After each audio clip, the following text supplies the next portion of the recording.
തെറ്റിയത് കാണുമ്പോൾ അറിയാൻ പറ്റും. നിങ്ങളാണ് നിങ്ങളുടെ നിങ്ങളാണ് നിങ്ങളുടെ ശത്രു.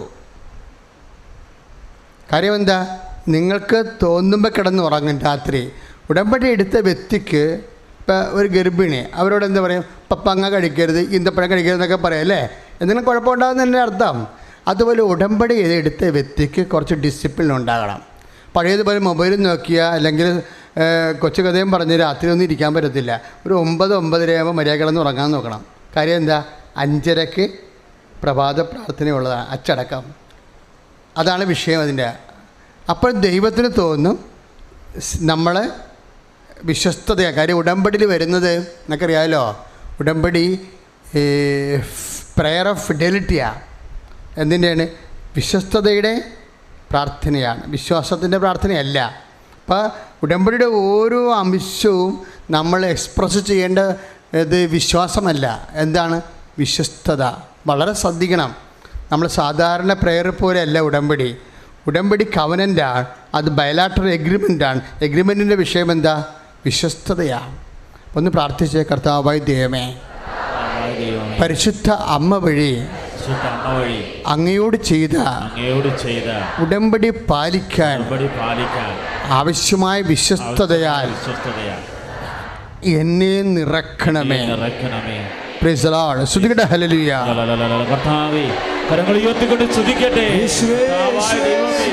ഉടമ്പടി നിബന്ധനകൾ പാലിക്കാൻ, കർത്താവേ, ഉടമ്പടി പ്രഖ്യാപനങ്ങൾ പാലിക്കാൻ, വിശ്വസ്തയോടെ ദൈവസ്നേഹത്തോടെ പാലിക്കാൻ കർത്താവേ, ഇപ്പോൾ ദിവ്യകാരുണ്യത്താൽ ഞങ്ങളെ മുദ്രയിട്ട് ശക്തിപ്പെടുത്തണമേ. കരങ്ങൾ നീട്ടി. ഇതുപോലെ പ്രാർത്ഥന പാഴായി പോകുന്ന വേറെ ഒരു കേസ് കെട്ടുണ്ട്. വിശ്വസ്തത മാത്രമല്ല, കൃതജ്ഞത.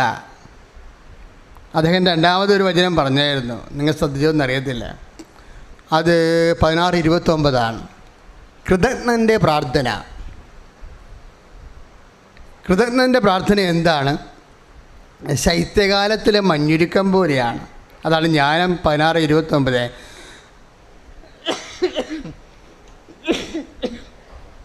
കൃതജ്ഞൻ്റെ പ്രാർത്ഥന പറഞ്ഞേ. ശൈത്യകാലത്തിലെ മഞ്ഞുരുക്കം പോലെയാണ്. എന്താ കുഴപ്പം? അത് ഉപയോഗശൂന്യമായ ജലം പോലെ പാഴായി പോകുന്നു. ഒന്ന് പറഞ്ഞേ. അത് ഉപയോഗശൂന്യമായ ജലം പോലെ പാഴായി പോകുന്നു. ആ വചനം കേട്ടപ്പോൾ എൻ്റെ മനസ്സിൽ വന്നത് ബൈബിളിൻ്റെ ഒരു പരിമിതിയാണ് എൻ്റെ മനസ്സിൽ വന്നത്. ബൈബിളൊക്കെ ഇങ്ങനെ വലിയ സംസ്കൃത ഭാഷയൊക്കെ എഴുതിയ പാവപ്പെട്ട മനുഷ്യൻ എന്ത് ചെയ്യാനാണ്? ഇപ്പം ഇന്ന് കുർബാനശൈലി അച്ഛൻ പറഞ്ഞില്ലേ, ബൈബിള് റിവൈസ് ചെയ്തുകൊണ്ടിരിക്കണമെന്ന്. ഭാഷ റിവൈസ് ചെയ്തുകൊണ്ടിരിക്കണമെന്ന് പറഞ്ഞില്ലേ? പക്ഷേ റിവൈസ് ചെയ്യുമ്പോഴും വരേണ്ടത് വ്യാഖ്യാനിക്കുന്നവർ. ഇപ്പം കൃതജ്ഞ എന്ന് പറഞ്ഞാൽ നിങ്ങൾക്ക് മനസ്സിലായ അർത്ഥം? മനസ്സിലായെന്ന് കൈപൊക്കിക്കേ. കൃതജ്ഞൻ. ഈ കൈ താത്തിക്കോ. നന്ദിയില്ലാത്തവൻ എന്ന അർത്ഥം. ഇതാണ് മലയാളം അതിൻ്റെ. അത് പറഞ്ഞാൽ മതിയായിരുന്നു. കൃതജ്ഞൻ എന്നൊക്കെ പറഞ്ഞ് ഇങ്ങനെ മനുഷ്യൻ്റെ പല്ലൊടിഞ്ഞു പോണ പരിപാടിയൊന്നും പറയാതെ മര്യാദക്ക് നന്ദി കെട്ടവൻ്റെ പ്രാർത്ഥന എന്ന് പറഞ്ഞാൽ നമുക്കെല്ലാവർക്കും മനസ്സിലാവും. ശൈത്യകാലത്തിൽ മഞ്ഞ് പോലെ, മഞ്ഞുരുക്കം പോലെ ഉരുകി ഒലിച്ച് പാഴായിപ്പോവും. നന്ദിയില്ലാത്തവൻ്റെ പ്രാർത്ഥന. നന്ദിയില്ലാത്തവൻ്റെ പ്രാർത്ഥന എന്ന് പറയുമ്പോൾ നമ്മൾ എപ്പോഴും ഓർക്കണം, ഈ സാക്ഷ്യം പറച്ചിലൊക്കെ എന്താ? സാക്ഷ്യം പറച്ചിലും സാക്ഷ്യമായി ജീവിക്കണത് എന്താ? നന്ദിയാണ്. തന്നെയല്ല, ദൈവത്തോട് എപ്പോഴും നന്ദി പറയണം. നമ്മുടെ പ്രാർത്ഥനകളെ ഇപ്പോൾ നിങ്ങൾ ഒരു കാര്യം എന്തുകൊണ്ടാണ് ഇങ്ങനെ പ്രാർത്ഥനയ്ക്ക് ചിലതിന് ഉത്തരം താമസിക്കണമെന്ന് പറഞ്ഞില്ലേ? ഞാൻ പറഞ്ഞില്ലേ, നിങ്ങൾ തന്നെയാണ് നിങ്ങളുടെ ശത്രു എന്ന് പറഞ്ഞ്. നിങ്ങളത് കാര്യം കണ്ടു കഴിഞ്ഞാൽ പിന്നെ നിങ്ങൾ നന്ദി പറയത്തില്ല. അപ്പോൾ എന്ത് പറ്റും? പാഴായിപ്പോവും, വേസ്റ്റ് വാട്ടറായി പോവും. കുടിവെള്ളമൊക്കെ സെപ്റ്റി ടാങ്കിലെ വെള്ളമായി പോയുള്ള അവസ്ഥ എന്തായിരിക്കും? അതുപോലെയാണ് നന്ദിയില്ലാത്തവൻ്റെ പ്രാർത്ഥന. എത്രയോ വലിയ കാര്യങ്ങൾ ദൈവം ചെയ്തു തന്നു നമുക്ക്. അതൊന്നും ഓർക്കാതെ പിന്നെ ഒരു വിഷയം വന്നപ്പോൾ ഓടി വന്നിട്ടുണ്ട്.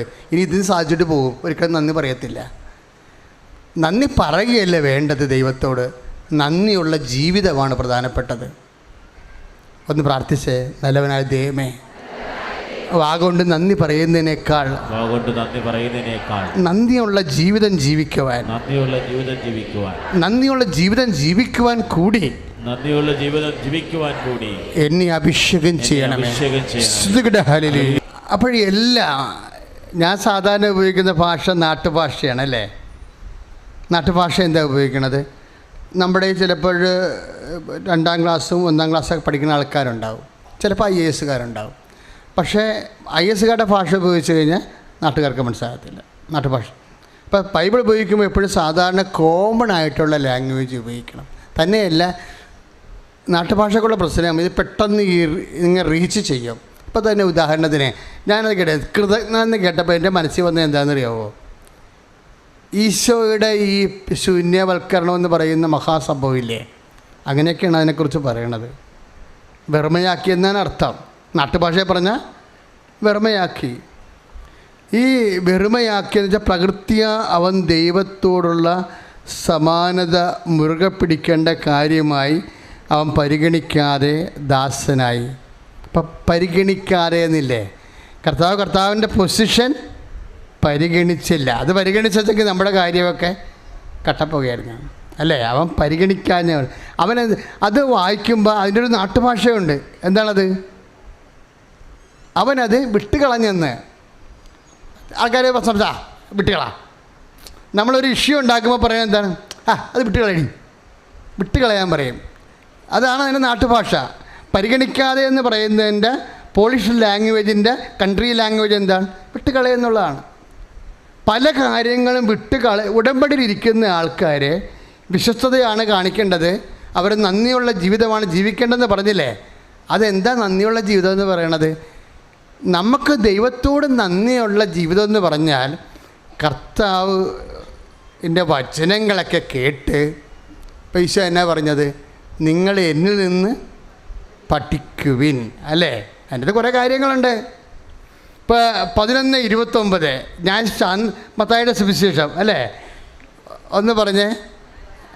ഞാൻ ശാന്തശീലനും വിനീത ഹൃദയനുമാണ്, എന്നിൽ നിന്ന് പഠിക്കുവിൻ. അപ്പോൾ പഠിക്കണത് തന്നെ ഒരു നന്ദി. എപ്പോഴും വചനം കേൾക്കുമ്പോൾ നിങ്ങൾ പരിശുദ്ധാത്മാവേ എന്നെ ഈശോനെ പഠിക്കാൻ സഹായിക്കണേ. കാര്യം ഈശോനെ പഠിക്കാത്തതാണ് കുഴപ്പമെന്ന് ഈശോ പറയണത്. ആ സമരക്കാർ ചാടിക്കടിച്ചില്ലേ, ആ നട്ടുച്ച നേരത്ത് കർത്താവ് വേർപ്പം കയറി ഉച്ചയും പോയിഞ്ഞ് ആ കിണറ്റിൻ്റെ വാതിക്കെ ഇരുന്നപ്പോഴേ ഒരു ഗ്ലാസ് വെള്ളം ചോദിച്ചപ്പോൾ ആ സമരക്കാർ ചാടിക്കടിച്ചു. നിങ്ങളുടെ ഈ ചാടിക്കടിക്കുന്ന സ്വഭാവം ഉണ്ടെങ്കിൽ ഉടമ്പടി താമസിക്കും. നന്ദിയുള്ള ജീവിതം എന്ന് പറഞ്ഞാൽ എന്താ? കർത്താവിൻ്റെ മനസ്സിനനുസരിച്ച് നിങ്ങളുടെ സ്വഭാവം നിങ്ങളെ പുനഃക്രമീകരിക്കണം. അതാണ് അച്ഛൻ ഉദ്ദേശിക്കുന്നത്. ഇപ്പോൾ സമരക്കാർ എന്താ ചാടിക്കടിച്ചത്? ഇപ്പം നിങ്ങൾ ഉടമ്പടി എടുത്തു, പക്ഷേ വീട്ടിൽ ചാടിക്കടിയാണെന്നുണ്ടെങ്കിൽ പിന്നെയും നമ്മൾ ശാന്തമായ പിന്നെയും നമ്മുടെ അനുഗ്രഹങ്ങൾ താമസിക്കാം. പ്രകൃതി മാറ്റം അത്യാവശ്യമാണ് ഉടമ്പടിയുടെ. കാര്യം എന്താ? നമ്മൾ ദൈവത്തോടാണ് ഉടമ്പടി ചെയ്തിരിക്കുന്നത്. ഇപ്പം സമരക്കാർ ചാടിക്കടിച്ചില്ലേ, അവരെന്താ പറഞ്ഞത്? നീ ഒരു യഹൂദനായിരിക്കെ സമരക്കാർ എന്നോട് ഇതെന്തൊരു പരിപാടിയാണ് പറഞ്ഞു. ഒരു ഗ്ലാസ് വെള്ളം പരവേശം എടുത്തപ്പോൾ യാചിച്ചതിന് ഇവർ ജാതി പറഞ്ഞില്ലേ, അവൻ്റെ പല കാര്യമുണ്ടാ. അടി പാഴ്സൽ മുതലൊക്കെ കൊടുക്കേണ്ടതാണ്. പക്ഷെ കർത്താവ് കൊടുക്കത്തില്ല. കർത്താവ് എന്താ ചെയ്യണത്? അതാണ് അതിൻ്റെ കർത്താവ് ഉടനെ അവിടെ ലെവലിലേക്ക് കയറി വന്നില്ല. കർത്താവ് ഈശോയുടെ നിലവാരത്തിൽ നിന്നുകൊണ്ട് എന്താ പറഞ്ഞത്? നിന്നോട് കുടിക്കാൻ ചോദിക്കുന്നതും ആരാണെന്നും നീ അറിയുകയും നീ അവനോട് ചോദിക്കുകയും അവൻ നിനക്ക് ജീവൻ്റെ എന്ത് മധുരമായിട്ടാണ് പറഞ്ഞത്. ഈശോ എന്നാ പറഞ്ഞ? മകളെ ഇങ്ങനെ ചാടിക്കടിക്കണ എന്താ കാര്യമെന്നറിയാമോ? എന്നെ അറിയാത്തത് കൊണ്ടാണ്. എന്ത് സിമ്പിളായിട്ടാണ് പറഞ്ഞിരിക്കണത്. 4:10 യോഹന്നാൻ്റെ സുവിശേഷം. നിൻ്റെ പ്രകൃതിയിൽ ഈ വന്നിരിക്കണ ചാടിക്കടിയില്ലേ, ഇപ്പം ഈ ചാടിക്കടിക്കാൻ വന്നിരിക്കണ എന്താണെന്നറിയാമോ? കാരണം എന്നെ അറിയാത്തത് കൊണ്ടാണ്. ഒരു മനുഷ്യൻ്റെ പ്രകൃതി മാറണത് ഈശോനെ അറിയുന്നതനുസരിച്ച് കൊണ്ട് പ്രകൃതി മാറും. സ്തുതിക്കട്ടെ. ഹല്ലേലൂയ. യേശുവേ സ്തോത്രം. ഹല്ലേലൂയ.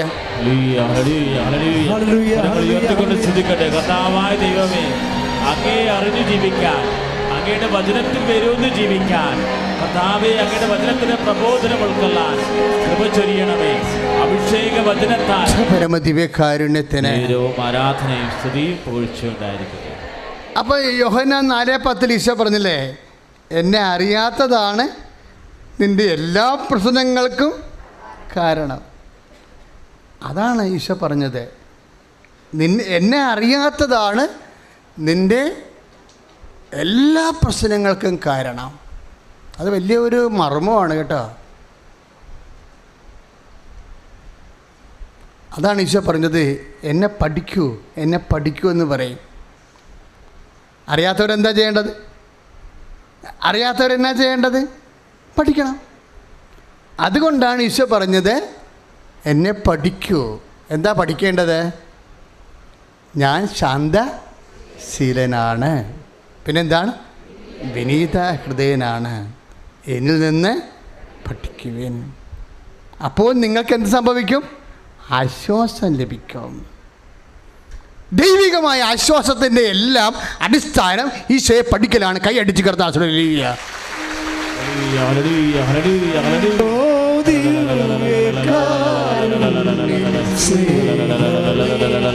പരിശുദ്ധ പരമദിവ്യകാരുണ്യത്തിന്.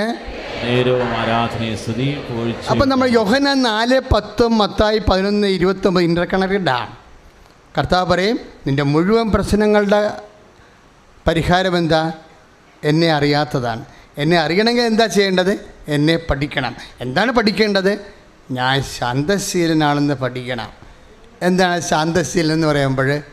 ശാന്തശീലർക്കുള്ള ഗുണം എന്താ? ശാന്തശീലർ അനുഗ്രഹീതരാകുന്നു. പറഞ്ഞേ, അവർ ഭൂമി കൈവശമാക്കും. Praise the Lord. ഹല്ലേലൂയ. അതാണ് മത്തായി 5:5 മലയിലെ പ്രസംഗങ്ങളിൽ ഒന്നാണത്. എന്താണ്?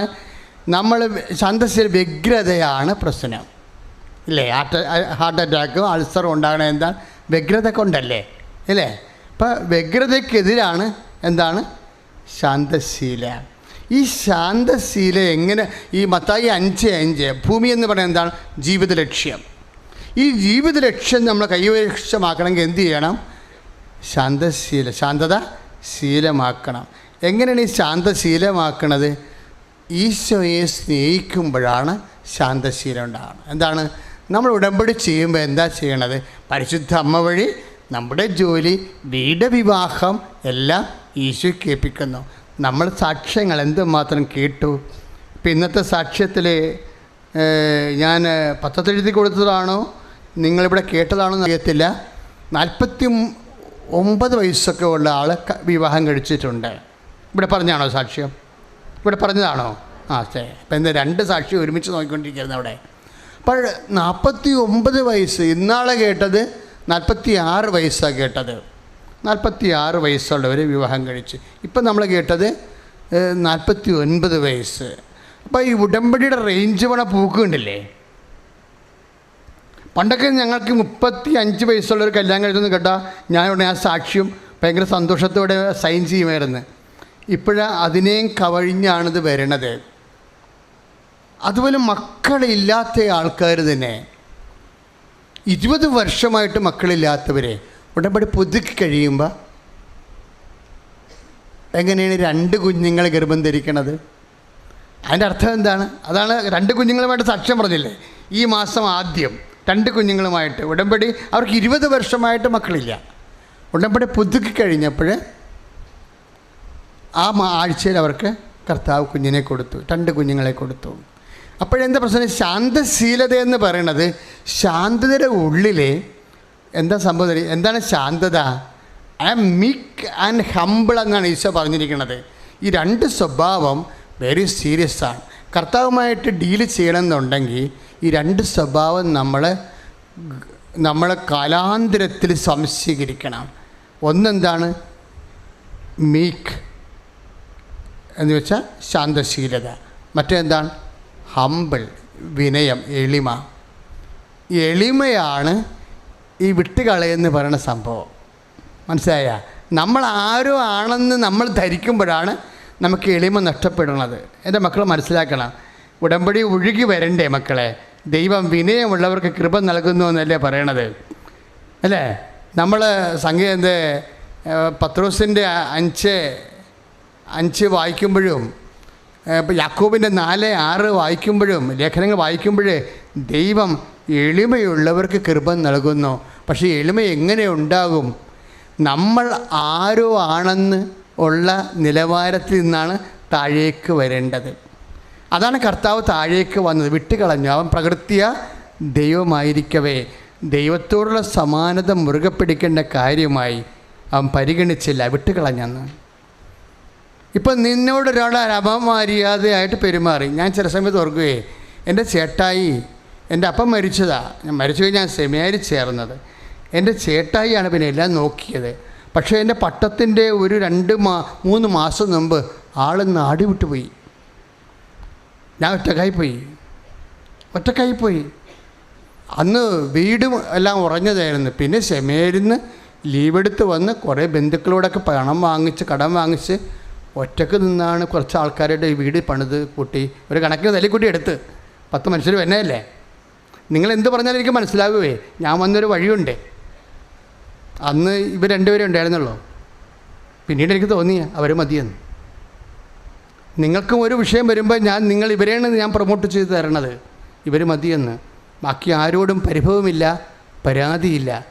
എല്ലാം റെഡിയായി. ഓർഡിനേഷൻ്റെ തലേ ദിവസം ചേട്ടായി പ്രത്യക്ഷപ്പെട്ട് നമുക്ക് വേണമെങ്കിൽ മനസ്സിൽ വെച്ചുകൊണ്ടിരിക്കാം, ചേട്ടാ എന്നോട് അങ്ങനെ ചെയ്തില്ലേ എന്ന്, ഇല്ലേ? പക്ഷേ വിട്ടുകളയണം. അവിടെയാണ് ഉടമ്പടി വരേണ്ടത്. വിട്ടുകളയണം.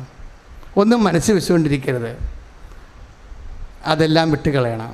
അതാണ് അവൻ പരിഗണിച്ചില്ല എന്ന് പറയുന്നത്. ശ്രുതികയുടെ അയൽവാസിയോട്, നിൻ്റെ അളിയനോട്, അയൽവാസികളോട്, നിൻ്റെ ശത്രുക്കളോട്, ആരോടും വിട്ടുകളയണം മക്കളെ.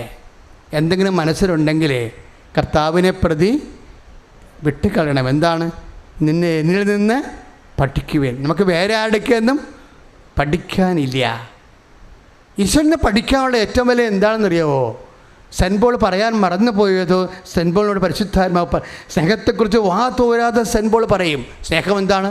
സകലതും ക്ഷമിക്കുന്നു, സകലതും അതിജീവിക്കുന്നു, സകലതും സഹിക്കുന്നു എന്ന് പറയുമ്പോഴും പരിശുദ്ധാത്മാവ് പറയും, ജോസഫ്, സെൻറ്റ് പോൾ ഒരു കാര്യം പറഞ്ഞിട്ടില്ല. എന്താണ്? സ്നേഹം എല്ലാം മനസ്സിലാക്കുന്നു. The love of Jesus is understanding. സ്നേഹം മനസ്സിലാക്കുന്നു. സെൻറ്റ് പോൾ പറയാത്തതാണ്. ഈ സൗമ്യത വരണത് എവിടെ നിന്നാണ്? അണ്ടർസ്റ്റാൻഡിങ് ലവിൽ നിന്നാണ്. മനസ്സിലാക്കുന്ന സ്നേഹത്തിൽ നിന്നാണ്. മനസ്സിലാക്കുന്ന സ്നേഹം എന്താണ്? നമ്മൾ ആരുമായി നമ്മൾ ധരിക്കാതെ നമ്മളെ താഴ്ത്തുമ്പോൾ എളിമയിൽ നിന്നാണ് മനസ്സിലാക്കുന്ന സ്നേഹം വരണത്. കൈ അടിച്ച് കിടത്താണ്. ഹല്ലേലൂയ. മത്തായിയുടെ സുവിശേഷം 12-ാം അധ്യായം 1-ാം വാക്യത്തിൽ നിന്നാണ് ഈ മനസ്സിലാക്കുന്ന സ്നേഹം വരണത്, ഉറവ് പൊട്ടി വരണത്. പത്രോസിനെ ഈശോ മനസ്സിലാക്കി. നിൻ്റെ കൂടെ ആരെല്ലാം ഉണ്ടോ ഈശോ പറയും, ഞാൻ നിങ്ങൾ ജീവിക്കണമെന്നുണ്ടെങ്കിൽ അവരെയൊക്കെ അവരുടെ ബലഹീനതയോട് കൂടി നീ മനസ്സിലാക്കണം. അതാണ് ഉടമ്പടി. അതുകൂടിയാണ് ഉടമ്പടി. അതിനു വേണ്ടിയാണ് ഉടമ്പടി. എന്തിനാണ്? മനസ്സിലാക്കുന്ന സ്നേഹത്താൽ യേശുവിൻ്റെ കൃപ നിന്നിൽ നിറയാൻ വേണ്ടി നീ നിന്നെ തന്നെ സമർപ്പിക്കുന്നത് ഉടമ്പടി. കൈയടിച്ച്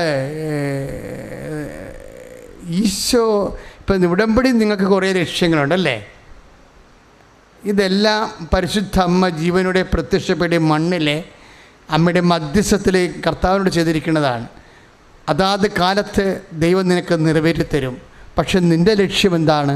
ക്രിസ്തുവായിരിക്കണം നിൻ്റെ ലക്ഷ്യം, വസ്തുവായിരിക്കരുത് നിൻ്റെ ലക്ഷ്യം. അവിടെയാണ് വണ്ടിക്ക് പുറകെ കൊണ്ടുവന്ന് കുതിരയെ കെട്ടണ ഒരു പരിപാടി. അതുകൊണ്ടാണ് നീ ഇത് മുമ്പോട്ട് പോകാത്തത്. ക്രിസ്തുവായിരിക്കണം നമ്മുടെ ലക്ഷ്യം. ഇപ്പം എന്താണ്?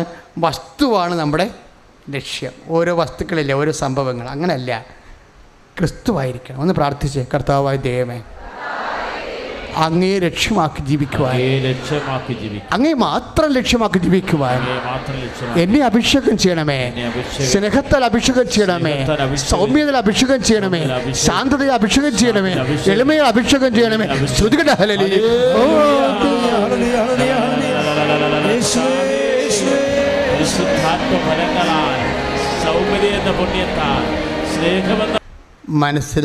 അറിയാത്തതാണെന്ന് പറഞ്ഞില്ലേ, ഇല്ലേ?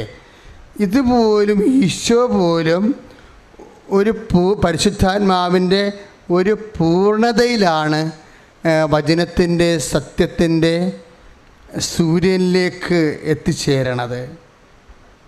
വചനത്തിൻ്റെ സത്യത്തിൻ്റെ സൂര്യനിലേക്ക് ഈശോ പോലും എത്തിച്ചേരണത് ഒരു പ്രയാണത്തിലാണ്. അതുകൊണ്ടാണ് നിങ്ങൾ ശാന്തശീലരാകുവിൻ, കാത്തിരിക്കാൻ പറയുന്നത്. അതുകൊണ്ട് ദൈവത്തിന് ആവശ്യം, നീ നിൻ്റെ പൂർണ്ണ ദൈവം ആഗ്രഹിക്കുന്ന ഇടത്ത് എത്തുന്നവരെ കർത്താവ് നിനക്ക് വേണ്ടി ക്ഷമയോടെ കാത്തിരിക്കുക. അച്ഛൻ എന്താ ഉദ്ദേശം എന്നറിയാവോ? അറിയാതെയാണ് ചെയ്തതെങ്കിൽ അല്പം മാത്രമേ പകരം കിട്ടത്തുള്ളൂ എന്ന് ഈശോയുടെ ഒരു വചനമുണ്ട്. ഈശോടൊക്കെ പറയത്തില്ലേ, അവൻ അറിയാതെയാണ് ചെയ്തതെങ്കിൽ കുറച്ച് മാത്രമേ പ്രഹരം കിട്ടത്തുള്ളൂ എന്ന് പറയും ഇല്ലേ? അത് ഈശോയുടെ ഒരു ഉപമയിലുള്ളൊരു വചനമാണത്. പക്ഷേ ഈശോ കുരിശിൽ കിടക്കുമ്പോൾ എന്താ പറയണത്? ആ കുറച്ച് പ്രഹരം ഉണ്ടായത് പോലും ഈശോ എടുത്ത് മാറ്റും. കുറച്ച് പ്രഹരം കൊടുക്കണമെന്നുള്ളൊരു നീതിബോധമുണ്ടല്ലോ, അതുകൂടി അങ്ങോട്ട് കുരിശിലെടുത്ത് മാറ്റിയിട്ട് പറയുമ്പോൾ, അപ്പാ അവർക്ക് ജാമ്യം കൊടുക്കണം അപ്പാ, നോൺ ബെയിലബിളാണ് ചെയ്തിരിക്കണം അവരെ. കാര്യം നിൻ്റെ ഒന്നിനൊരു മകനെയാണ് അവർ കൊസിച്ചിരിക്കുന്നത്. ഒരു കാലത്തും ജാമ്യം കിട്ടാത്ത കാര്യമാണ് അവർ ചെയ്തിരിക്കുന്നത്. എല്ലാ പ്രഹരവും ഒരുമിച്ച് കിട്ടാൻ പറ്റിയ ജോലിയാണ് ചെയ്തിരിക്കുന്നത്. എന്നിട്ടും പറയും, അപ്പാ അവർക്ക് ജാമ്യം കൊടുക്കണം. എന്താ കാര്യം? അവർ ചെയ്യുന്നത് എന്തെന്നവരെ അറിയുന്നില്ല. അതാണ് അവസാനം പറയണത്. പ്രഹരിക്കാൻ പറയണില്ല അവിടെ. പണ്ട് പറഞ്ഞതാണ്, അറിയാതെയാണ് ചെയ്താലും അല്പം പ്രഹരം കൊടുക്കാമെന്ന് പറയും. പക്ഷേ കുരിശിൽ താൻ എല്ലാ പ്രഹരവും അവർക്ക് വേണ്ടി കൂടിയുള്ള പ്രഹരങ്ങളെ അവൻ സ്വന്തമായി ഏറ്റെടുത്തുകൊണ്ട് അവർക്ക് ജാമ്യം അനുവദിക്കാൻ വേണ്ടി വക്കീൽ തുണിയില്ലാതെ അപ്പനോട് കെഞ്ചണതാണ് കുരിശ്. കൈയിട്ടിച്ച് കിടത്താണ്. പരിശുദ്ധ പരമദിവ്യകാരുണ്യത്തിന് ആരാധനയും സ്തുതിയും പോഴ്ചുണ്ടായിരിക്കട്ടെ. സെൻറ്റ് പോൾ പറയുമേ, നിങ്ങളിലെ ക്രിസ്തു രൂപപ്പെട്ടു വരാൻ വേണ്ടി ഞാൻ ഈറ്റുനോവ് അനുഭവിക്കുകയാണെന്ന്. പ്രിസലാണ്. അപ്പോൾ ഞാൻ സെൻറ്റ് പോളിനോട് തിരിച്ചു പറയും, നിങ്ങളല്ല ആദ്യം ഈറ്റുനോവ് അനുഭവിച്ചത്. ഈറ്റുനോവ് അനുഭവിച്ച ഒരാളുണ്ട്, നിങ്ങളങ്ങനെ കണ്ടിട്ടില്ല. ആരാണത്? അമ്മയാ. ലോകത്തിൽ ക്രിസ്തു രൂപപ്പെട്ടു വരാൻ വേണ്ടി ആദ്യം ഈറ്റുനോവ് അനുഭവിച്ച ആളാണ് അമ്മ. ആ അമ്മയുടെ മധ്യസ്ഥത്തിലാണ് ദൈവവേദലെ നീ ഉടമ്പടി ചെയ്യുമ്പോൾ നീയും മനസ്സിൽ അമ്മേ, അമ്മയുടെ ഉദരത്തിൽ ക്രിസ്തു രൂപപ്പെട്ടതുപോലെ എൻ്റെ ഹൃദയത്തിൽ ഈ ഉടമ്പടി വഴി ക്രിസ്തു രൂപപ്പെട്ട് വരണമേ. ഒന്ന് പ്രാർത്ഥിച്ച അമ്മേ, അമ്മയുടെ ഉദരത്തിൽ ക്രിസ്തു രൂപപ്പെട്ടു വന്നതുപോലെ ഈ ഉടമ്പടി ജീവിതം വഴി എൻ്റെ ഹൃദയത്തിലെ ക്രിസ്തു രൂപപ്പെട്ടു വരുവാൻ, ക്രിസ്തു വഴി ഞാൻ ലോകത്തെ ജീവിതത്തിൽ ജയിക്കുവാൻ അഭിഷേകം ചെയ്യണമേ. ഇനി സന്തോഷത്തോടെ എഴുന്നേൽക്ക്. രോഗസൗഖ്യ പ്രാർത്ഥന സമയമാണ്. നിങ്ങൾ ഉടമ്പടി ചെയ്ത വിഷയത്തിൻ്റെ മേൽ ദൈവ തീരുമാനം ഉണ്ടാകാൻ പോണ സമയമാണ്. സന്തോഷത്തോടെ എഴുന്നേൽക്കുക. കർത്താവ് നല്ല നല്ല വചനങ്ങൾ നമുക്ക് നൽകി. രാത്രി വീട്ടിൽ പോയിട്ട് ആ വചനങ്ങൾ യൂട്യൂബിൽ ഒന്നുകൂടി കേൾക്കണമേ. സന്തോഷത്തോടെ എഴുന്നേറ്റോ. ഒന്ന് പിടിച്ചെഴുന്നേൽപ്പിക്കുക ആൾക്കാരെ എല്ലാവരും. ഹാപ്പി ആയിരിക്കുക. നമുക്ക് കൃപാസനത്തിന് ഈശോ തന്ന ഒരു വലിയൊരു സമ്മാനമാണ്. ഒത്തിരി സമ്മാനം തന്നിട്ടുണ്ടേ. അതിലൊരു സമ്മാനമാണ് കൈവെപ്പ് പ്രാർത്ഥന. ഉടമ്പടി പ്രകാരമുള്ള കൈവെപ്പ് പ്രാർത്ഥന. നിങ്ങളെ ശരീരത്തിൻ്റെ വ്യത്യസ്തമായ ഭാഗങ്ങളിൽ, രോഗാതുരമായ ഭാഗങ്ങളിൽ കൈവച്ച് പ്രാർത്ഥിക്കുന്നത് ഉടമ്പടി പ്രകാരമാണ്. ഉടമ്പടിയുടെ പഴയ ഒരു ജസ്റ്ററാണ് കൈവെപ്പ്.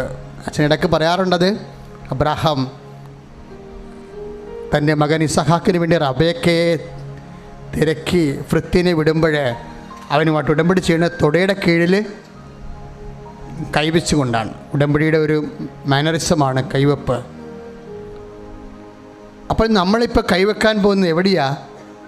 നമ്മുടെ രോഗമുള്ള ഇടങ്ങളിലെല്ലാം നമ്മൾ കൈവെക്കുമ്പോൾ നമ്മൾ പറയണം, ഇത് ഞങ്ങൾ അങ്ങയോട് ചെയ്ത ഉടമ്പടിയുടെ അനുസ്മരണയിലാണ് ഈ കൈവെക്കണത്.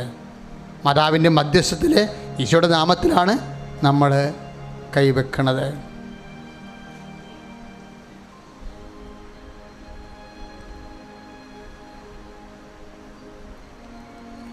ഉദരവേദനക്കാർ ഉദരത്തിലെ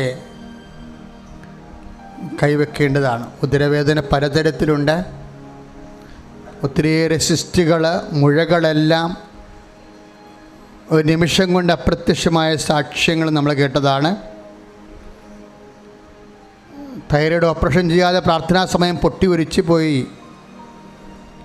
സൗഖ്യപ്പെട്ടതും, മഹോദരം പ്രാർത്ഥനാ സമയം കരളിലെ ലീക്കേജ് ഇല്ലാതാവുകയും വയറ് ചൊട്ടിപ്പോയതും സാക്ഷ്യങ്ങൾ നമ്മൾ കേട്ടതാണ്. ശരീരം ദൈവത്തിൻ്റെ ശ്രദ്ധാകേന്ദ്രമാണെന്ന് എൻ്റെ മക്കൾ മനസ്സിലാക്കണം. ശരീരം ദൈവത്തിൻ്റെ ശ്രദ്ധാകേന്ദ്രമാണ്. ഒരു ശരീരത്തിൻ്റെ അവശത കൊണ്ട് നീ വേദനിച്ച് നിൻ്റെ സംയമനം നഷ്ടപ്പെട്ട്, നിൻ്റെ സന്തോഷം നഷ്ടപ്പെട്ട്, നിൻ്റെ ജീവിതം അലങ്കോലമാകാൻ ദൈവം ആഗ്രഹിക്കണില്ല. ബേസിക്കായിട്ട് അതാണ് രോഗശാന്തിയുടെ അടിസ്ഥാനങ്ങളിലൊന്ന്. കേവലം ഭൗതികമായ എൻറ്റിറ്റിയാണ് കൂടുതലായി രോഗശാന്തിക്കുള്ളത്. നീ സുഖമായി ജീവിക്കണമെന്നാണ് കർത്താവ് ആഗ്രഹിച്ചത്. നീ സന്തോഷമായി ജീവിക്കണം. അതുകൊണ്ടാണ് കർത്താവ് എല്ലാ രോഗികളെയും സുഖപ്പെടുത്തിയത്. ശവപ്പെട്ട് ചുമന്നുകൊണ്ട് പോയത് കണ്ടപ്പോൾ ആ വിധവയുടെ മകനാണെന്നുള്ള വിധവ പറഞ്ഞില്ല, ഞാൻ വിധവയാണ്, എൻ്റെ ഒരേ ഒരു മകനാണ് ഈ കൊണ്ടുപോണത്, ഇനി എനിക്ക് ആരുമില്ലെന്നൊന്നും ആ ചേടത്തി പറഞ്ഞില്ല. കർത്താവ് കണ്ട് മനസ്സിലാക്കുകയാണ് ചെയ്തത്. അവനൊരു മകനാണെന്നുള്ളത് ആര് മനസ്സിലാക്കി? കർത്താവ് സ്വയം മനസ്സിലാക്കി. ആ പുറവെ കരഞ്ഞുകൊണ്ട് വരുന്നത് വിധവയാണ്, അവൻ്റെ അമ്മയാണെന്ന് ആര് മനസ്സിലാക്കി? കർത്താവ് സ്വയം മനസ്സിലാക്കി. വിധവ കരയേണ്ടെന്ന് കർത്താവ് പറഞ്ഞു. യുവാവ് മരിക്കണതും കർത്താവ് അറസ്റ്റ് ചെയ്തു, പെൻഡിങ് വെച്ചു. അങ്ങനെ നിൻ്റെ മരണത്തെപ്പോലും സസ്പെൻഡ് ചെയ്യാനുള്ള കരങ്ങളാണ്, കൊടുങ്കാറ്റിനെ സസ്പെൻഡ് ചെയ്ത കർത്താവിൻ്റെ കരങ്ങൾ കൈയിടിച്ച് കർത്താവ് ചൊല്ലുക. കൈവെക്കുമ്പോൾ നീ പറയരുത് എൻ്റെ കൈയാണെന്ന് പറയരുത്. പിന്നെ ആരുടേതാണ്?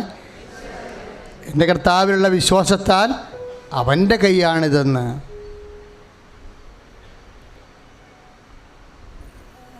ഉദരരോഗികൾ ഉദരത്തിൽ കൈവെക്കട്ടെ. പിസ്റ്റുല രോഗികൾ, നിർഭാഗ്യ സിസ്റ്റുള്ളവർ, മൂത്രമൊഴിക്കുമ്പോൾ കടുത്ത വേദനയും നിറ്റലുള്ളവർ, മൂത്രം വിട്ടിട്ട് പോകുന്നവർ, ബ്ലഡ് വിട്ട് പോകുന്നവർ, വൈറ്റ് ഡിസ്ചാർജ് ഉള്ളവർ, എല്ലാ ലീക്കേജുകളും നിങ്ങൾക്കറിയാമല്ലോ നമ്മുടെ ജീവിതം മുഴുവനും സങ്കടകരമാക്കി കളയും. അതൊന്നും കർത്താവ് ആഗ്രഹിക്കണില്ല. രക്തസ്രാവ രോഗിയെ സുഖപ്പെടുത്തിയ കർത്താവാണ്. ജീവനോടെ ദിവ്യത്താറയിലെ ദിവ്യകുർബാനയായി എഴുന്നള്ളിയിരിക്കുന്നത്. ഫിഷർ രോഗികൾ, പൈൽസ് രോഗികൾ, പിസ്റ്റുല രോഗികൾ എല്ലാവരും അടിവയറ്റിൽ കൈവെക്കട്ടെ. ഒരു നിമിഷം പറയുക, കർത്താവേ എൻ്റെ കൈയല്ല ഇത്, ഞാൻ നിൻ്റെ വിശ്വാസത്താൽ നിൻ്റെ കൈകളാക്കിയതിനെ രൂപാന്തരപ്പെടുത്തണമേ. ശ്രദ്ധിക്കട്ടെ. യേശുക്രിസ്തുവിൻ്റെ ഉന്നതമായ നാമത്തിൽ സഭയുടെ അധികാരത്തിൽ, കുരിശിൻ്റെ അടയാളത്തിൽ, ഉടമ്പടിയുടെ ബലത്താൽ ഞാൻ നിന്നെ സുഖപ്പെടുത്തുന്നു.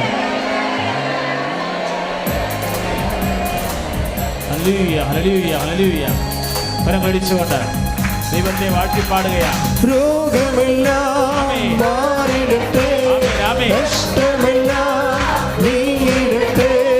രോഗമെല്ലാം മാറിടട്ടെ, കഷ്ടമെല്ലാം തിരുമുറിവിനാൽ സുഖപ്പെടട്ടെ, തിരുമുറിവിനാൽ സുഖപ്പെടട്ടെ. പരിശുദ്ധ പരമദിവ്യകാരുണ്യത്തിന് നടുവിട്ട് പോയവർ ഇന്നൊരു സാക്ഷ്യം കേട്ടില്ലായിരുന്നോ? പാങ്ക്രിയാസ് പിളർന്നു പോയവരും വിട്ടുമാറിയവരും. അവരൊരു നിമിഷം കൊണ്ട് കർത്താവ് ആ വ്യക്തിയെ ആരാധനയിലാണ് സുഖപ്പെടുത്തിയത്.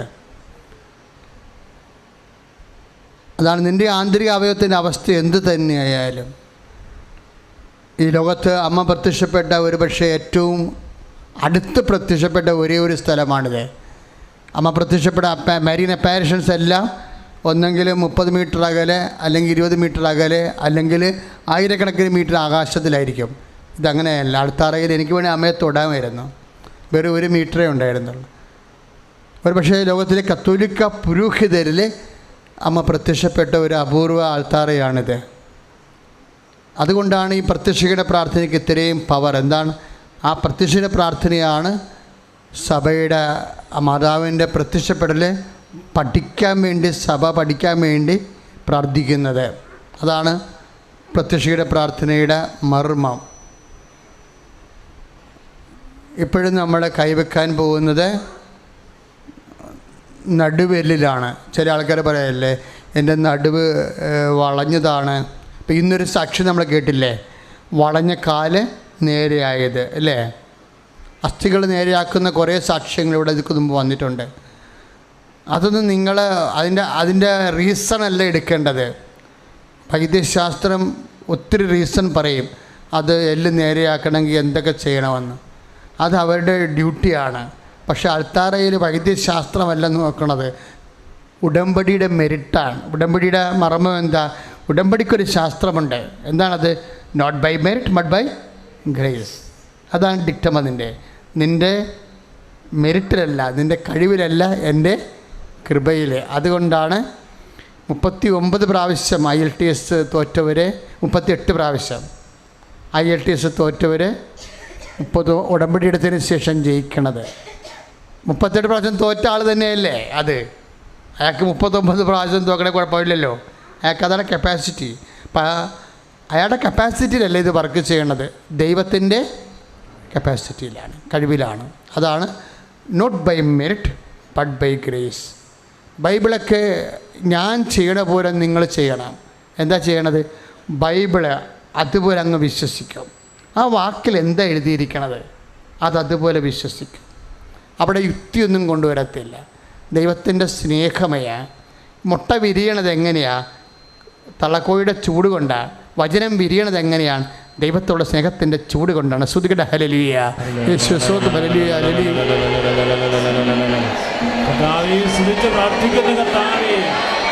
സന്തോഷത്തോടെ ഇനി കൈവെക്കേണ്ടത് കിഡ്നി രോഗികളെ നടുവിന് കൈവെക്കണം.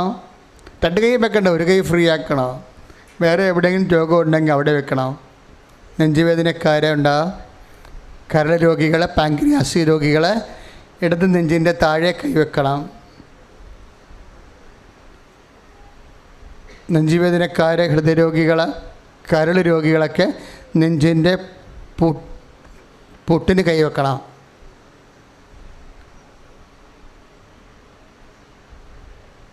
എവിടെയാണോ അസ്ഥിവേദനയും കുറേ സാക്ഷ്യങ്ങൾ നമ്മൾ കേട്ടു. കൈ ഒരിക്കലും ഉയർത്താൻ പറ്റാതിരുന്നവരൊക്കെ കൈ ഉയർത്തി അവിടെ പേശിയും അസ്ഥികളും എല്ലാം യഥാസ്ഥാനത്തേക്ക് വന്നതിൻ്റെ നമ്മൾ സാക്ഷ്യങ്ങൾ കേട്ടതാണ്. അതെല്ലാം യൂട്യൂബിലുണ്ട്. ഇപ്പോൾ കൈവെക്കുമ്പോൾ ടോൺസൈറ്റ് രോഗികൾ, തൈറോയ്ഡ് രോഗികൾ തൊണ്ടയിൽ കൈവെക്കുക.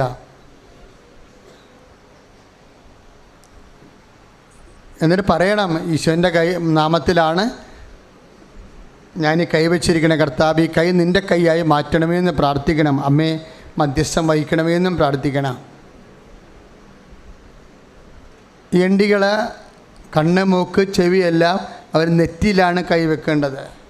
കണ്ണിന് അസുഖമുള്ളവരെ, ചെവിക്ക് കേൾവിക്കുറവുള്ളവർ, ചെവിക്ക് നീറിറങ്ങിയവർ, ചെവിയിൽ നിന്ന് പഴുപ്പ് വരുന്ന ഡിസ്ചാർജ് ഉള്ളവർ,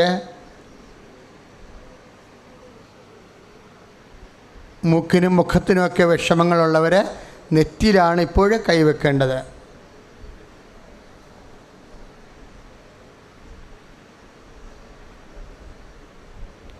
അച്ഛനോട് ചേർന്ന് പ്രാർത്ഥിക്കുക. അമ്മേ, പരിശുദ്ധ അമ്മേ, അമ്മയുടെ മധ്യസ്ഥതയിലെ ഞങ്ങൾ ചെയ്ത ഉടമ്പടി പ്രകാരം അല്ലെങ്കിൽ ചെയ്യാൻ പോകുന്ന ഉടമ്പടി പ്രകാരം ഈശോയുടെ നാമത്തിലെ രോഗസ്ഥലങ്ങളിലെ ഞാൻ കൈവെക്കുന്ന മനോരോഗികള്, ഉറക്കമില്ലാത്തവര്, പ്രഷർ രോഗികള്, ഷുഗർ രോഗികള്, അസ്ഥി രോഗികള്, പേശി രോഗികള്, ആന്തരിക അവയവങ്ങളിലെ രോഗമുള്ളവര് യേശുനാമത്തിലെ ഈ കൈകള് യേശുവിന്റെ കൈകളായി ഈ നിമിഷം മാറട്ടെ. യേശുനാമത്തിലെ സൗഖ്യം പ്രാപിക്കട്ടെ. ഹല്ലേലൂയ. കർത്താവേ, ഇപ്പോൾ കൈവച്ച് പ്രാർത്ഥിക്കുന്ന ഓരോ മേഖലകളുടെ മേലും ദിവ്യകാരുണ്യത്തിന് സ്പർശനം നൽകണമേ. വിദൂരങ്ങളിൽ നിന്ന് പ്രാർത്ഥിക്കുന്നവരെ സ്പർശിക്കണമേ. രോഗികള്, ചിലപ്പോൾ അലർജിക്കാരും കൃപാസനത്തിൽ കുറേ സാക്ഷ്യങ്ങൾ റിപ്പീറ്റ് ചെയ്ത് വരുന്ന സാക്ഷ്യങ്ങളാണ് അലർജി രോഗങ്ങൾ. അതിനകത്ത് തുമ്മൽ തൊട്ട് അത് പഴകിയ അലർജി രോഗങ്ങൾ തന്നെ ഇന്ന് എന്തുമാത്രം നമ്മൾ കേട്ടു സാക്ഷ്യത്തിലെ 15 കൊല്ലമൊക്കെ ആയിട്ടുള്ളത്.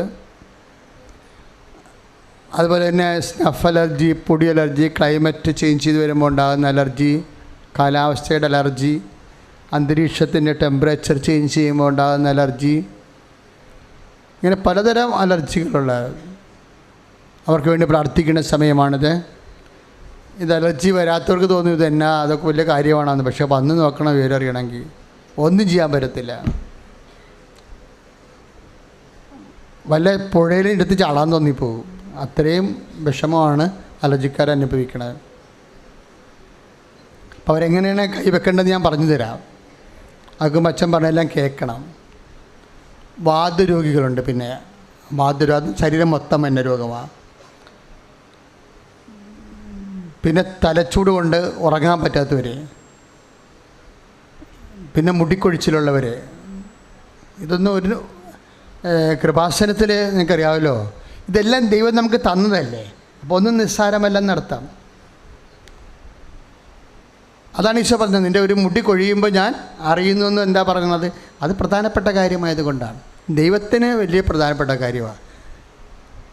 നമ്മൾ എന്ത് പ്രാധാന്യം കൊടുക്കുന്നു അതനുസരിച്ചാണ് നമുക്ക് അനുഭവം വരുന്നത്. നമ്മൾ പ്രാധാന്യം കൊടുക്കുന്നുണ്ടോ ഇല്ലയോ എന്നറിയാൻ വേണ്ടിയാണ് ചോദിക്കാൻ പറഞ്ഞിരിക്കുന്നത്. അല്ലെങ്കിൽ നിങ്ങൾ പറയത്തില്ലേ, എന്തിനാ ദൈവത്തോട് ചോദിക്കേണ്ട, ദൈവത്തിനെല്ലാം അറിയാൻ പാടില്ല എന്ന്. മണ്ടത്തരാണത്. അതാണ് ഈശോ ചോദിക്കുമ്പോൾ നിങ്ങൾക്ക് ലഭിക്കുമെന്ന് പറഞ്ഞില്ലേ. എന്താ കാര്യം? നമ്മൾ ഇമ്പോർട്ടൻസ് കൊടുക്കുന്നുണ്ടോ എന്നറിയാനാണ് അങ്ങനെ പറയണത്. നമ്മൾ ഇമ്പോർട്ടൻസ് കൊടുത്താൽ ദൈവം അത് ഇമ്പോർട്ടൻസ് ആയിട്ട് എടുക്കും.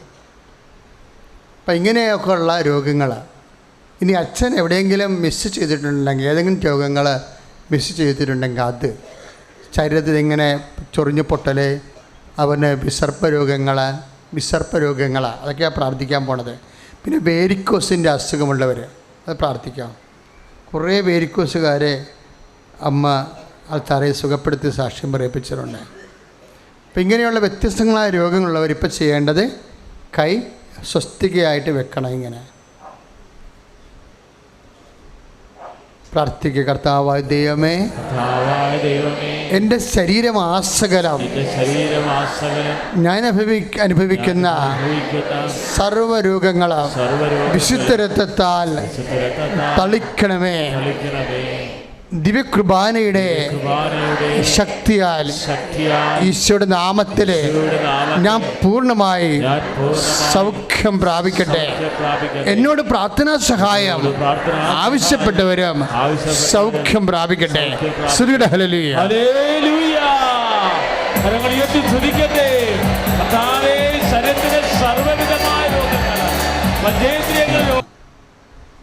ഇപ്പോഴും നിങ്ങൾ പരീക്ഷകൾ പാസ്സായി, പക്ഷെ നിങ്ങളുടെ പ്രോസസ്സിങ് നടക്കണതേ ഉള്ളൂ. അതിന് വേണ്ടത്ര സ്പീഡില്ല. ആ വിഷയങ്ങളെല്ലാം ഇപ്പോൾ എടുക്കും. കരുതലും ഓരോ കടമ്പയാണല്ലോ. ദൈവം നമ്മുടെ കൂടെ സഞ്ചരിച്ചാൽ, കാര്യം ചില വിഷയങ്ങളിൽ നമ്മൾക്കോ ഏജൻറ്റിനോ കൺട്രിക്കോ ഒന്നും ചെയ്യാൻ പറ്റത്തില്ല. അമ്മ തന്നെ ആ വിഷയം അവിടെ എത്തിച്ചേരണം. അപ്പം അതുകൊണ്ട് ഇങ്ങനെ പെൻഡിങ് കേസ് കിടപ്പില്ലേ, അതാണ് ആദ്യം പ്രാർത്ഥിക്കേണ്ടത്. പാസ്സായി, പക്ഷേ കയറിപ്പോകാനൊത്തില്ല, താമസിക്കുന്നു. ഓരോരോ കാര്യങ്ങൾ പറഞ്ഞ് നിയമങ്ങൾ ചേഞ്ച് ചെയ്യുന്നു. അങ്ങനെ പല പല വിഷയങ്ങളെ കൊണ്ട് വിസ പ്രോസസ്സിങ് നടക്കണില്ല. അങ്ങനെ പെൻഡിങ് ആയിട്ടുള്ള വിഷയങ്ങൾ നിങ്ങൾ മാത്രമല്ല ഞാൻ ഉദ്ദേശിക്കുന്നത്. ഉടമ്പടി ചെയ്തു പോയ എല്ലാ മക്കളെയും ഞാനിപ്പോൾ ഓർക്കുന്നുണ്ട്. പരിശുദ്ധ അമ്മ വഴി ഈശോയിൽ പ്രാർത്ഥിക്കുക. കർത്താവായ ദൈവമേ, കർത്താവായ ദൈവമേ, ഞങ്ങളും ഞങ്ങളും ഈ ശുശ്രൂഷ ഈ ശുശ്രൂഷ ലൈവായി ചേരുന്ന എല്ലാവരും ഉടമ്പടി എടുത്തുപോയ എല്ലാവരും കർത്താവേ, തടസ്സപ്പെട്ട് കിടക്കുന്ന എല്ലാ വിസ പ്രോസസ്സിംഗ്, എല്ലാ പ്രവർത്തനങ്ങളും, എല്ലാ കമ്മ്യൂണിക്കേഷൻസും, കറസ്പോണ്ടൻസും യേശുവേ, നിയമ തടസ്സങ്ങള്, സാങ്കേതിക തടസ്സങ്ങള് പരിശുദ്ധ അമ്മയുടെ മധ്യസ്ഥത്താൽ യേശുനാമത്തിലെ അഴിഞ്ഞു മാറട്ടെ.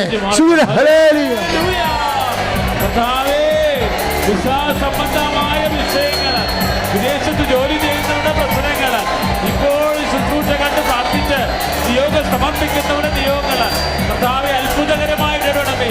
അതാണ് 18:1 നിരന്തരം പ്രാർത്ഥിക്കേണ്ടതിൻ്റെ ആവശ്യകത വ്യക്തമാക്കാൻ അവൻ അവരോട് ഒരു ഉപമ പറഞ്ഞു.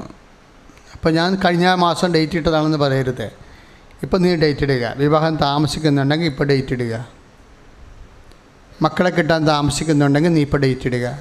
നിൻ്റെ ജോലി, ഇൻ്റർവ്യൂ, പരീക്ഷ, ഡേറ്റ്, IELTS, OET, HMOH, അത് ഇങ്ങനെയുള്ള എല്ലാ B1 B2 എക്സാമിനേഷൻസ്, ഇതോട് വന്നിട്ട് CBT, എല്ലാ ഇതിനും ഡേറ്റ് നീ മനസ്സിൽ ഓർക്കുക. ചിലതിൻ്റെ ഡേറ്റ് നിനക്ക് അറിയത്തില്ലായിരിക്കും, പക്ഷെ അമ്മയ്ക്കറിയാം. അമ്മ ആ ഡേറ്റ് ആ പരീക്ഷയെ സമർപ്പിക്കണമെന്ന് പറയണം. എല്ലാത്തിൻ്റെ സ്ഥലം, അളവ്, കോടതി കേസ്, ഉടമ്പടി, സ്ഥലം രജിസ്ട്രേഷൻ, എല്ലാം, നിൻ്റെ യാത്ര, എല്ലാത്തിൻ്റെയും ഡേറ്റ് പറയണം. അച്ഛനോട് ചേർന്ന് പറയാം, അമ്മേ, പരിശുദ്ധ അമ്മേ, സമയത്തിൻ്റെ അമ്മേ, ഞാനിപ്പോൾ മനസ്സിൽ കുറിച്ച എല്ലാ തീയതികളും സമയവും പരിശുദ്ധ അമ്മ വഴി ദിവ്യകാരുണ്യത്തിന് ഏൽപ്പിക്കുന്നു.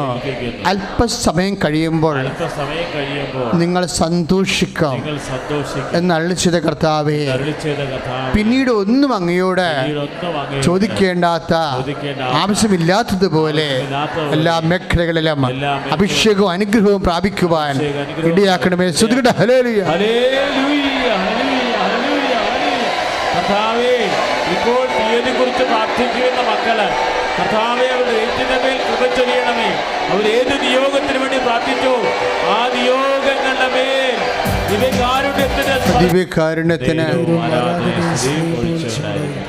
പരിശുദ്ധ പരമദിവ്യകാരുണ്യത്തിന്. മക്കളെ, വീടില്ലാത്തവർ, സ്ഥലമില്ലാത്തവർ, ജോലിയില്ലാത്തവർ, സാമ്പത്തിക വിഷയത്തിൽ വലിയ വിഷമം അനുഭവിക്കുന്നവരുടെ മേലെല്ലാം കർത്താവിൻ്റെ കൃപ ചൊരിയാൻ വേണ്ടി സ്തുതിക്കട്ടെ. ഹല്ലേലൂയ.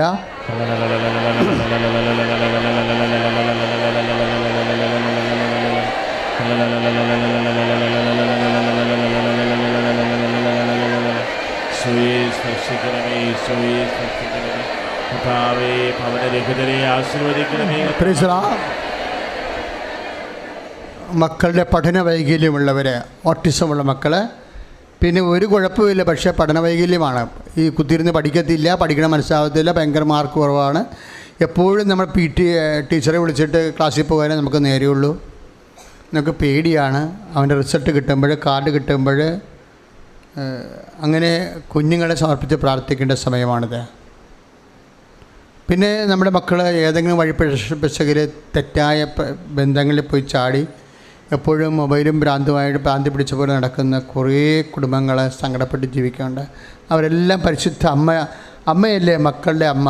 അമ്മയ്ക്ക് ഏൽപ്പിക്കുക. എൻ്റെ മകനെ, എൻ്റെ മകളെ അമ്മയ്ക്ക് ഏൽപ്പിക്കുന്നു. അമ്മ ഈശോയുടെ മുമ്പിൽ അവരെ ഏൽപ്പിച്ച് എൻ്റെ കുഞ്ഞുങ്ങളെ സംരക്ഷിക്കണമെന്ന് പ്രാർത്ഥിക്കുക. മൗനമായി പ്രാർത്ഥിച്ചുകൊണ്ടിരിക്കുക. മക്കളെ സമർപ്പിച്ച് പ്രാർത്ഥിച്ചുകൊണ്ടിരിക്കുക.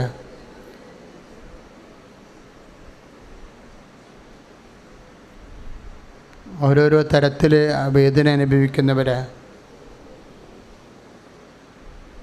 അച്ഛനോട് ചേർന്ന് പ്രാർത്ഥിക്കുക. കർത്താവായ ദൈവമേ, മക്കളെക്കുറിച്ച് വേവലാതി കൊള്ളുന്ന പ്രത്യേകമായ അവസ്ഥകളിലും അപകട ബന്ധങ്ങളിലും അകപ്പെട്ടു പോയവരെ അമ്മേ വിടുവിക്കണമേ. ദുശ്ശീലങ്ങള്, മാരകരോഗങ്ങള്, ജനിതക വൈകല്യങ്ങള് അമ്മേ ഏറ്റെടുക്കണമേ. ശ്രുതികട്ടെ, ശ്രുതികട്ടെ. ഹല്ലേലൂയ. കരങ്ങൾ ഉയർത്തിക്കൊണ്ട് സ്തുതിക്കട്ടെ. കർത്താവേ, ഇപ്പോൾ സമർപ്പിച്ച നിയോഗങ്ങള് മക്കളില്ലാത്തവർക്ക് വേണ്ടി പ്രാർത്ഥിക്കട്ടെ. കർത്താവേ, സന്താനരഹിതരെ ആശീർവദിക്കണമേ. വൃദ്ധയായ എലിസബത്തിന് സന്താന ഭാഗ്യം കൊടുത്ത ദൈവമേ, സാറായിക്ക് 90 വയസ്സ് സന്താനം കൊടുത്ത ദൈവമേ, ഹല്ലേലൂയ, ഹല്ലേലൂയ, ആശീർവദിക്കണമേ. മൗനമായി പ്രാർത്ഥിക്കട്ടെ. ഏതെങ്കിലും വിഷയം വിട്ടുപോയിട്ടുണ്ടെങ്കിൽ ഇപ്പോഴും ലോകം മുഴുവനുള്ള ഈ പ്രോഗ്രാം ലൈവായി കൂടുന്ന എല്ലാവരും പ്രാർത്ഥിക്കട്ടെ. ഏതെങ്കിലും വിഷയം വിട്ടുപോയിട്ടുണ്ടെങ്കിൽ അത് പരിശുദ്ധ അമ്മയോട് ചേർന്ന് കൂട്ടിച്ചേർക്കട്ടെ. മക്കളില്ലാത്തവർ അടിവയറ്റി തൊട്ട് പ്രാർത്ഥിച്ചപ്പോൾ നേരത്തെ നമ്മൾ അവർക്ക് വേണ്ടി പ്രാർത്ഥിച്ചിരുന്നു. ഇപ്പോഴത് വീണ്ടും ഓർക്കാൻ ആവശ്യപ്പെടുന്നു. നേർച്ച വസ്തുക്കൾ കയ്യിലെടുക്കുക. പത്രമാണ് നമ്മുടെ ഏറ്റവും വലിയ നേർച്ച വസ്തു, പ്രേക്ഷിത പ്രവർത്തനം ചെയ്യണത്. നേർച്ച വസ്തുക്കൾ കയ്യിലെടുക്കുക. എപ്പോഴും ശ്രദ്ധിക്കേണ്ടത് എല്ലാ നവംബർ മാസത്തോടുകൂടിയാണ് കൃപാസനത്തിലെ ആരാധനക്രമത്തിൻ്റെ ശുശ്രൂഷക്രമം, ആരാധനക്രമമല്ല, ശുശ്രൂഷക്രമത്തിൻ്റെ ആണ്ടുപിറവി നമുക്ക് ആരംഭിക്കുന്നത്. ശുശ്രൂഷക്രമം, കൃപാസനം ശുശ്രൂഷക്രമം ഒരു മരിയൻ ശുശ്രൂഷക്രമമാണ് നമുക്കുള്ളത്. അമ്മയെ പ്രതിഷ്ഠിച്ച മാസമാണ് ഒക്ടോബർ 25, 2003 പ്രതിഷ്ഠിച്ചു. അതിൻ്റെ പേരിലാണ് എല്ലാ ഒക്ടോബർ മാസം 4-ാം ശനിയാഴ്ച നമ്മൾ റാലി നടത്തുന്നത്. ആ റാലി എന്ന് പറയുമ്പോൾ ഇപ്പോൾ വന്ന് 1,00,000 പേര് വരെ പങ്കെടുക്കുന്ന വലിയ പ്രാർത്ഥനാ റാലിയായി അത് ദൈവം ഉയർത്തി. പക്ഷേ നമുക്കൊരു 15 ലക്ഷത്തോളം ജപമാലയാണ് ഇപ്പോൾ നമുക്ക് കിട്ടിയത്. അങ്ങനെ 2003 മുതലുള്ള റാലിയിലൂടെ 1 കോടി ജപമാലയാണ് കൃപാസനത്തിൻ്റെ ആധ്യാത്മിക ആസ്തി, മധ്യസ്ഥ പ്രാർത്ഥന.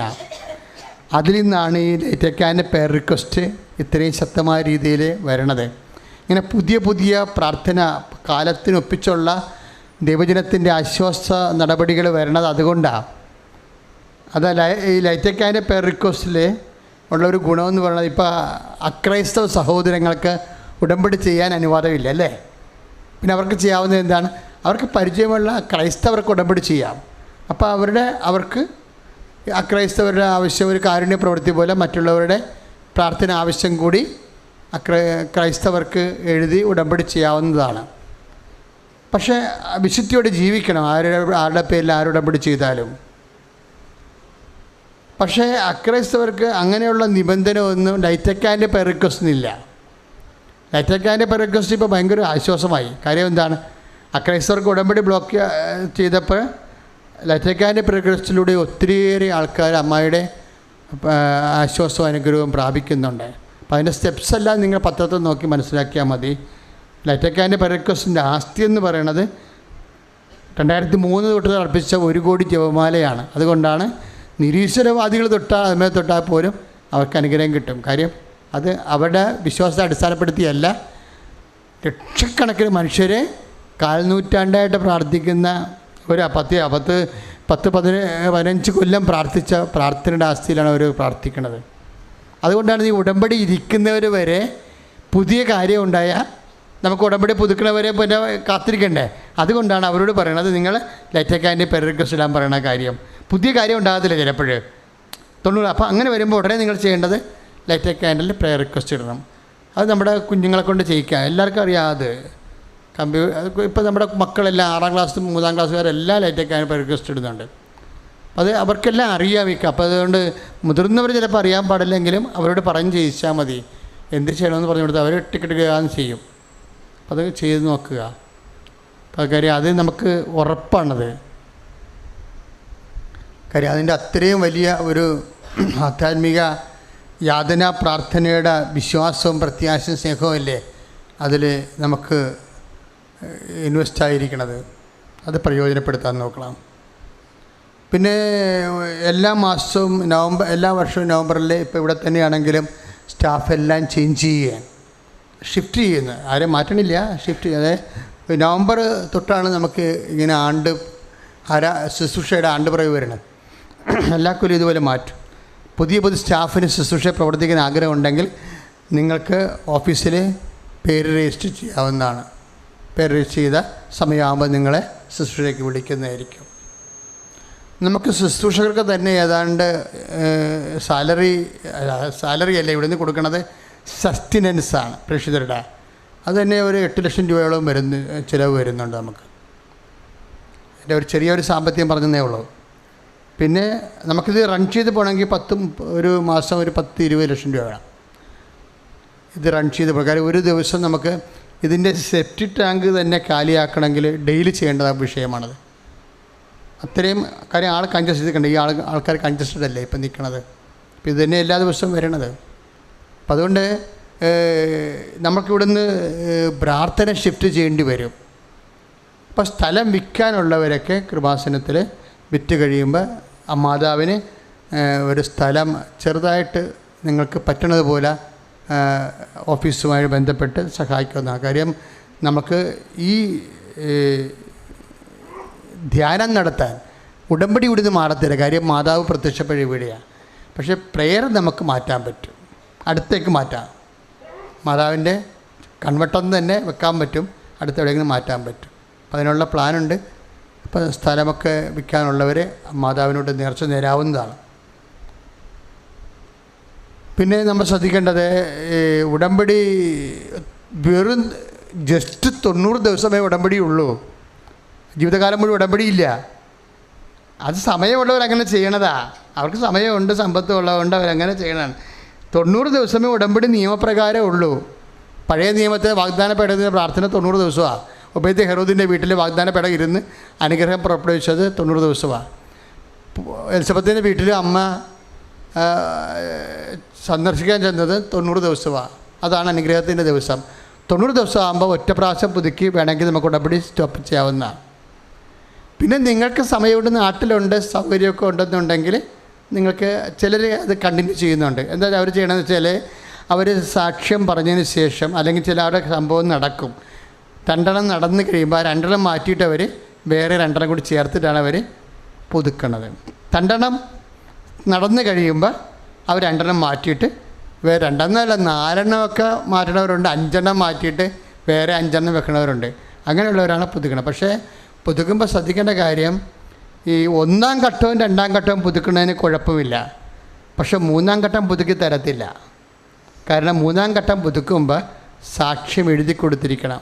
3 സാക്ഷ്യമെങ്കിലും എഴുതി കൊടുക്കണം. കാര്യം സാക്ഷ്യമില്ല എന്നുണ്ടെങ്കിൽ നിങ്ങൾ എവിടെയോ ഉഴപ്പുന്നുണ്ടെന്ന് ഞങ്ങൾ മനസ്സിലാക്കത്തുള്ളൂ. കാര്യം ഇത് ഉടമ്പടി എടുക്കാൻ തീരുമാനിക്കുമ്പോൾ തന്നെ സാക്ഷ്യം കിട്ടേണ്ടതാണ്, അപ്പം തന്നെ അടയാളം കിട്ടേണ്ടതാണ് പ്രാർത്ഥന. അപ്പോൾ 3-ാം ഘട്ടത്തിലേക്ക് കടക്കുമ്പോൾ നമ്മൾ ശ്രദ്ധിക്കേണ്ടത് സാക്ഷ്യം എഴുതി കൊടുക്കണം. അതിൻ്റെ കൗണ്ടറിൽ 1-ഉം 2-നും എഴുതി കൊടുക്കേണ്ട കാര്യമില്ല. 3-ാം ഘട്ടത്തിൽ സാക്ഷ്യം എഴുതി കൊടുക്കണം. 4-ാം ഘട്ടം പൂർത്തിയാക്കുമ്പോഴാണ് നീല ഉടമ്പടി കിട്ടണത്. അതാണ് കംപ്ലീറ്റ് ഉടമ്പടി എന്ന് പറയുന്നത്. നീലക്കാർഡ് കംപ്ലീറ്റ് ബ്ലോക്ക് ചെയ്തിരിക്കുകയാണ്. അത് കിട്ടണമെന്നുണ്ടെങ്കിൽ ഇപ്പോഴത്തെ കണ്ടീഷനിൽ സാക്ഷ്യം പറഞ്ഞിരിക്കണം. സാക്ഷ്യം പറഞ്ഞതിന് ശേഷം യൂട്യൂബിൽ നിങ്ങളുടെ ഞാൻ സാക്ഷ്യം പറഞ്ഞതാണെന്ന് കാണിച്ചാൽ മാത്രമേ നീലക്കാർഡ് കിട്ടത്തുള്ളൂ. കാര്യം 60 സാക്ഷ്യം വന്ന് 20 പറയിപ്പിക്കത്തുള്ളൂ. അപ്പോൾ അത് ഉടമ്പടിയുടെ ലിങ്കും അതിൻ്റെ ഒരു പ്രത്യേക ഫീച്ചറൊക്കെ ഉണ്ട് സാക്ഷ്യങ്ങൾക്ക്. അപ്പോൾ അതൊക്കെ നോക്കിയിട്ടാണ് ഉടമ്പടി സാക്ഷ്യം പറയിപ്പിക്കുന്നത്. അപ്പോൾ ഉടമ്പടിയുടെ ഒരു നേച്ചർ ഉണ്ടാവും സാക്ഷ്യത്തിന്, അതുകൊണ്ടാണ് അത് കയറ്റി പറയിപ്പിക്കണത്. അപ്പം അങ്ങനെ പറഞ്ഞാലും ഇപ്പോൾ സാക്ഷ്യം പറഞ്ഞപ്പോൾ ഇപ്പോൾ ഒരു ഉടമ്പടിയുടെ ഒരു മാസം പുതുക്കുമ്പോൾ തന്നെ അവർക്ക് ഏറ്റവും ശക്തമായ അനുഭവം കിട്ടും. പക്ഷേ ആ ഉടമ്പടി നീല പേപ്പർ കിട്ടണമെന്നുണ്ടെങ്കിൽ ആ ഉടമ്പടിയുടെ 4 പുതുക്കി സാക്ഷ്യം പറയാതെ നീല പേപ്പർ കിട്ടത്തില്ല. നീല പേപ്പർ എന്ന് പറയണത് ആ നീല പേപ്പർ കിട്ടിയ സാക്ഷ്യം പറഞ്ഞ പേപ്പറാണെങ്കിൽ 15 മിനിറ്റ് വരെ നമുക്ക് മെസ്സേജ് കൗൺസിലിംഗ്. മെസ്സേജ് കൗൺസിലിംഗ് 3 തൊട്ടാണ് തുടങ്ങണത്. മെസ്സേജ് കൗൺസിലിംഗ് അപ്പോൾ എപ്പോഴും നമ്മൾ ശ്രദ്ധിക്കേണ്ട ഇതാണ്, അച്ഛനെ കാണുന്ന ഉടമ്പടിയും തമ്മിൽ ഒരു ബന്ധവുമില്ല. ആരും അച്ഛനെ കാണാൻ വേണ്ടി ഉടമ്പടി എടുക്കേണ്ട കാര്യമില്ല. അങ്ങനെയില്ല. കാര്യം 2,16,000 പേരെ ഉടമ്പടി ചെയ്തിരിക്കണേ. ഈ ആൾക്കാരെ അപ്പോൾ അച്ഛൻ കാണാനാ? 2,16,000 പേരെ ഉടമ്പടി എടുത്തിരിക്കണേ. അപ്പം നമ്മൾ ശ്രദ്ധിക്കേണ്ട കാര്യം, അച്ഛനെ കാണാൻ വേണ്ടി ആരും ഉടമ്പടി എടുക്കരുത്. ഉടമ്പടി അമ്മയും നിങ്ങളും തമ്മിലുള്ള ബന്ധമാണ്.